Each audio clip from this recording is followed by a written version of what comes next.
Hello! It is time for Chapter 5 of Pippi Longstocking by Astrid Lindgren. Pippi sits on the gate and climbs a tree. Here we go. Outside Villa Villacula sat Pippi, Tommy, and Annika. Pippi sat on one gate post, Annika on the other, and Tommy sat on the gate. It was a warm and beautiful day toward the end of August. A pear tree that grew close to the fence stretched its branches so low that the children could sit and pick the best little red gold pears without any trouble at all. They munched and ate and spit pear cores out onto the road. Villa Villacula stood just at the edge of the little town where the street turned into a country road. The people in the little town loved to go walking out Villa Villacula way, for the country out there was so beautiful. As the children were sitting there eating pears, a girl came walking along the road from town.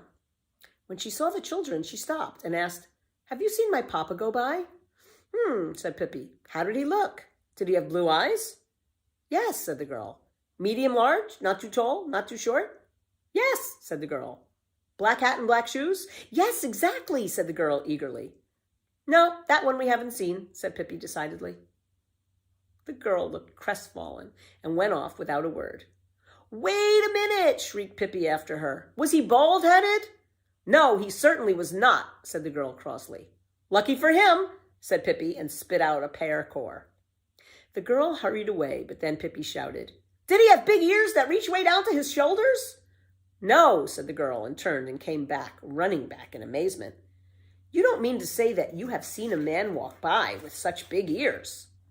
"I have never seen anyone who walks with his ears," said Pippi. "All the people I know walk with their feet." "Oh, don't be silly. I mean, have you really seen a man who has such big ears?" "No," said Pippi. "There isn't anybody with such big ears. It would be ridiculous. How would they look? It isn't possible to have such big ears, at least not in this country," she added after a thoughtful pause. "Of course, in China, it's a little different. I once saw a Chinese in Shanghai. His ears were so big that he could use them for a cape. When it rained, he just crawled in under his ears and was as warm and snug as you please. Of course, his ears didn't have it so good. If it was very bad weather, he used to invite his friends to camp under his ears. There they sat and sang sad songs while the rain poured down. They liked him a lot because of his ears. His name was Hai Shang. You should have seen Hai Shang run to work in the morning. He always came dashing in at the last minute because he loved to sleep late. And you can't imagine how funny he looked, rushing in with his ears flying behind him like two big golden sails. The girl had stopped and stood open-mouthed listening to Pippi. And Tommy and Annika forgot to eat any more pears. They were so utterly absorbed in the story. "He had more children than he could count, and the littlest one was named Peter," said Pippi. "Oh, but a Chinese baby can't be called Peter," interrupted Tommy. "That's just what his wife said to him. A Chinese baby can't be called Peter." But Hai Shang was dreadfully stubborn, and he said that the baby should be called Peter or nothing. And then he sat down in a corner and pulled his ears over his head and howled. And his poor wife had to give in, of course, and the kid was called Peter. "Really?" said Annika. "It was the hatefulest kid in all Shanghai," continued Pippi, "fussy about his food, so that his mother was most unhappy. You know, of course, that they eat swallows' nests in China. And there sat his mother with a whole plate full of swallows' nests, trying to feed him. 'Now, little Peter,' she said, 'come, we'll eat a swallow's nest for Daddy.' But Peter just shut his mouth tight and shook his head. At last, Hai Shang was so angry that he said that no new food should be prepared for Peter until he had eaten a swallow's nest for Daddy. And when Hai Shang said something, that was that. The same swallow's nest rode in and out of the kitchen from May until October. On the 14th of July, his mother begged to be allowed to give Peter a couple of meatballs, but Hai Shang said no. "Nonsense," said the girl in the road. "Yes, that's just what Hai Shang said," continued Pippi. "Nonsense," he said. "It's perfectly plain that the child can eat the swallow's nest if he'll only stop being so stubborn." But Peter kept his mouth shut tightly from May to October. "But how could he live?" asked Tommy, astonished. "He couldn't live," said Pippi. "He died. of plain, common, ordinary pig-headedness. The 18th of October, and was buried the 19th. And on the 20th, a swallow flew in through the window and laid an egg in the nest, which was standing on the table. So it came in handy after all. No harm done, said Pippi happily. Then she looked thoughtfully at the bewildered girl, who still stood in the road. Why do you look so funny? Asked Pippi. What's the matter? You don't really think that I'm sitting here telling lies, do you? Just tell me if you do, said Pippi threateningly and rolled up her sleeves. Oh, no, indeed, said the girl, terrified. I don't really mean that you're lying, but... No, said Pippi, but it's just what I'm doing. I'm lying so my tongue is turning black. Do you really think that a child can live without food from May to October? To be sure, I know they can get along without food for 3 or 4 months, all right. But from May to October, it's just foolish to think that. You must know that's a lie. You mustn't let people fool you so easily. Then the girl left without turning around again. People will believe anything, said Pippi to Tommy and Annika. From May until October. That's ridiculous. Then she called after the girl. No, we haven't seen your papa. We haven't seen a single bald-headed person all day. But yesterday, 17 of them went by, arm in arm. Pippi's garden was really lovely. You couldn't say it was well kept, but there were wonderful grass plots that were never cut, and an old rose bushes that were full of white and yellow and pink roses. Perhaps not such fine roses, but oh, how sweet they smelled. A good many fruit trees grew there too, and best of all, several ancient oaks and elms that were excellent for climbing. The trees in Tommy's and Annika's garden were not very good for climbing, and besides, their mother was always so afraid they would fall and get hurt that they never had climbed much. But now Pippi said, suppose we climb up in the big oak tree. Tommy jumped down from the gate all at once, delighted with the suggestion. Annika was a little hesitant, but when she saw that the trunk had nubbly places to climb on, she too thought it would be fun to try. A few feet above the ground, the oak divided into 2 branches, and right there was a place just like a little room. Before long, all 3 children were sitting there. Over their heads, the oak spread out its crown like a great green roof. We could drink coffee here, said Pippi. I'll skip in and make a little. Tommy and Annika clapped their hands and shouted, Bravo! In a little while, Pippi had the coffee ready. She had made buns the day before. She came and stood under the oak and began to toss up coffee cups. Tommy and Annika caught them.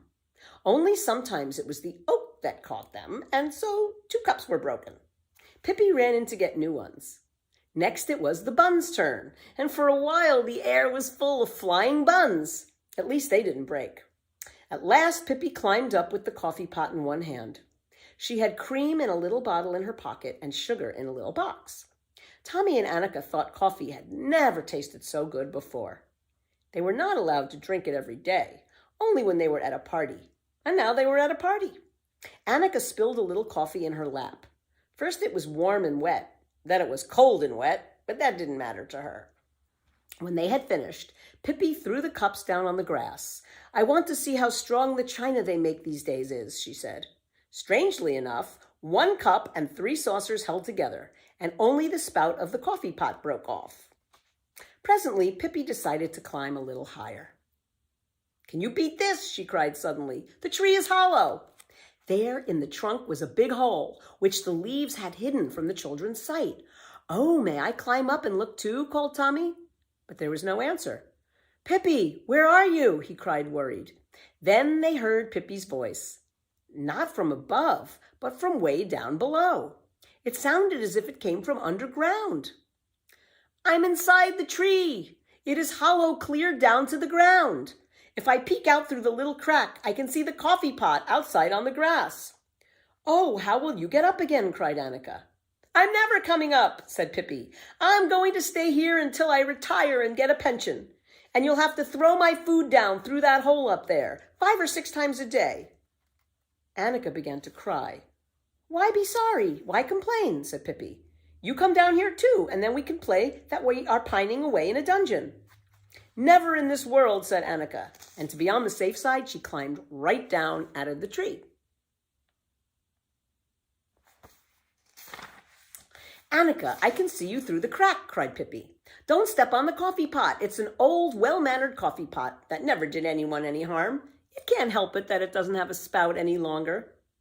Annika went up to the tree trunk, and through a little crack, she saw the very tip of Pippi's finger. This comforted her a good deal, but she was still worried. "Pippi, can't you really get up?" she asked. Pippi's finger disappeared, and in less than a minute, her face popped out of the hole up in the tree. "Maybe I can if I tried very hard," she said, and parted the foliage with her hands. "If it's as easy as all that to get up," said Tommy, who was still up in the tree, "then I want to come down and pine away a little too."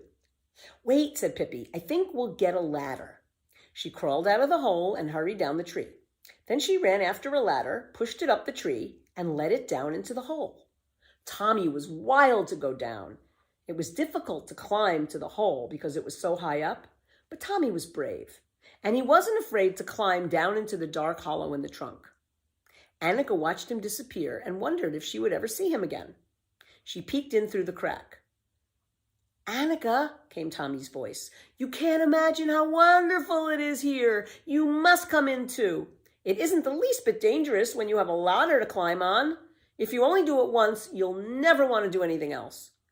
"Are you sure?" asked Annika. "Absolutely," said Tommy.